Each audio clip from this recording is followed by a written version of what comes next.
Sebelumnya kamu telah belajar tentang permainan bakia. Menarik bukan? Kamu tentunya senang dapat mencobanya. Permainan tradisional lainnya yang cukup menarik adalah engklek. Tahukah kamu permainan ini? Ayo kita coba bersama. Nah, ini adalah gambar permainan engklek. Pernahkah kamu bermain engklek? Permainan ini adalah permainan tradisional yang sangat banyak dimainkan oleh anak-anak di Indonesia.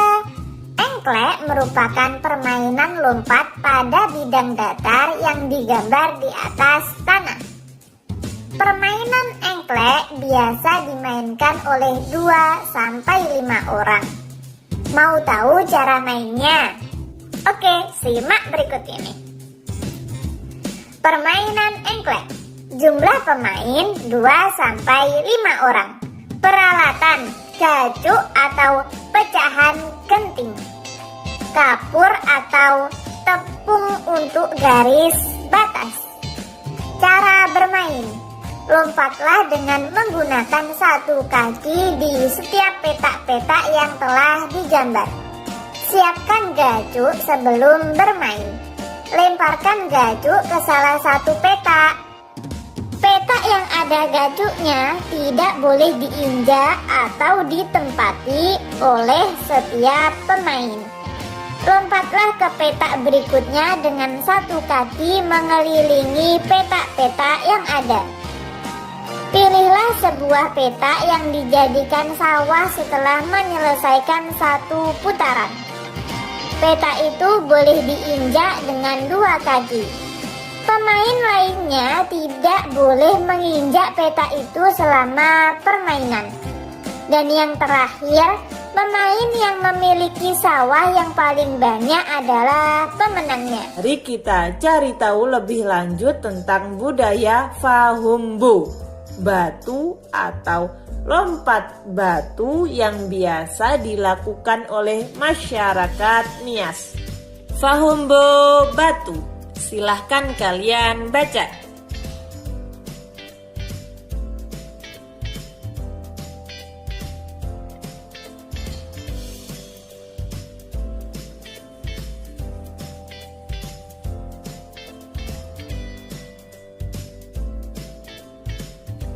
Nah, setelah kalian baca, coba cari gagasan pokok dan gagasan pendukung pada setiap paragraf. Masih ingatkah kalian apa itu gagasan pokok dan apa itu gagasan pendukung?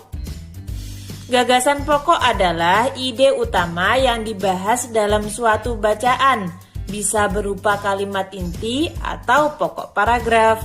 Sedangkan gagasan pendukung adalah uraian atau tambahan informasi untuk gagasan pokok. Sebagai anak Indonesia, kita harus bersyukur dengan kekayaan ini. Kita dapat mencicipi makanan beragam, bermain permainan tradisional yang berbeda, dan tentunya mengenal kebiasaan-kebiasaan berbeda. Banyak hal yang kita bisa pelajari dari keanekaragaman itu. Pernahkah kamu mencoba berteriak di lapangan? Apa yang terjadi? Bandingkan juga ketika kamu berteriak di kamar mandi. Apa perbedaannya? Kita akan cari tahu tentang hal itu. Sebelum cari tahu, kita akan membaca berikut ini. Kita bisa menemui gendang di banyak wilayah di Indonesia. Pernahkah kamu memperhatikan bagaimana bunyi pada gendang? Gendang dapat berbunyi jika kulit gendang dipukul. Saat dipukul, kulit gendang bergetar. Getaran ini menghasilkan bunyi. Bunyi tersebut masuk ke sebuah rongga yang terdapat di bawah kulit. Bentuk rongga mempengaruhi bunyi yang dihasilkan. Makin kecil dan panjang rongga pada gendang, makin nyaring bunyi yang dihasilkan. Sebuah kelereng kita lempar ke dinding yang keras akan mengalami pantulan. Demikian juga dengan bunyi. Di sini saya punya tembok dan ada, anggap saja itu bola atau kelereng ya. Ketika kita lempar ke tembok, apa yang akan terjadi? Mari kita coba. Bolanya kita lempar, ya, dan ternyata memantul. Bunyi juga dapat memantul jika dalam perambatannya dihalangi oleh benda yang permukaannya keras, seperti kayu, kaca, dinding, dan besi. Macam-macam bunyi pantul. Yang pertama ada keredam. Gaung atau keredam terjadi karena bunyi dipantulkan oleh dinding yang jaraknya tidak jauh dari sumber bunyi. Hal itu menyebabkan datangnya bunyi pantul bersamaan bunyi asli yang belum selesai terucapkan. Akibatnya bunyi pantul mengganggu bunyi asli sehingga suara yang terdengar tidak jelas. Sedangkan gema terjadi karena bunyi dipantulkan oleh dinding yang jaraknya jauh dari sumber bunyi. Hal itu menyebabkan datangnya bunyi pantul setelah bunyi asli selesai terucapkan. Jadi, bunyi pantul yang terdengar lengkap sesudah bunyi asli. Gema sering terjadi di gua-gua, lembah-lembah, dan bukit-bukit yang jaraknya jauh serta permukaan yang keras dan rapat. Selain itu, gema juga dapat dipergunakan untuk mengukur kedalaman jurang atau gua. Perbedaan dari bacaan tadi dapat kita simpulkan perbedaan antara gaung dan gema. Gaung biasanya terjadi di ruangan yang sempit, sedangkan gema biasanya terjadi di ruangan yang luas. Gaung bunyi pantul yang terdengar bersamaan dengan bunyi aslinya. Sedangkan gema bunyi pantul yang terdengar beberapa saat setelah bunyi aslinya.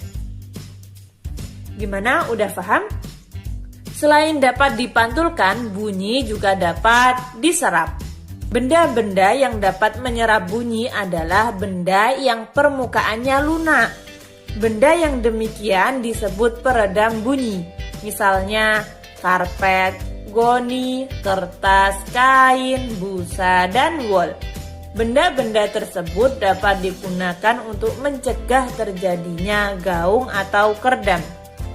Dinding dan langit-langit gedung pertemuan, studio rekaman, dan gedung bioskop dilapisi dengan bahan-bahan tersebut supaya tidak terjadi gaung atau keredam. Kita sudah belajar apa saja? Yang pertama, memahami variasi gerak dasar lokomotor dalam permainan tradisional. Yang kedua, mencermati keterhubungan antar gagasan yang didapat dari teks lisan, tulisan, atau visual. Yang terakhir, menerapkan sifat-sifat bunyi dan keterkaitannya dengan indera pendengaran. Sekarang jawab pertanyaan berikut. Selamat mengerjakan. Sekian, terima kasih. Wassalamualaikum warahmatullahi wabarakatuh.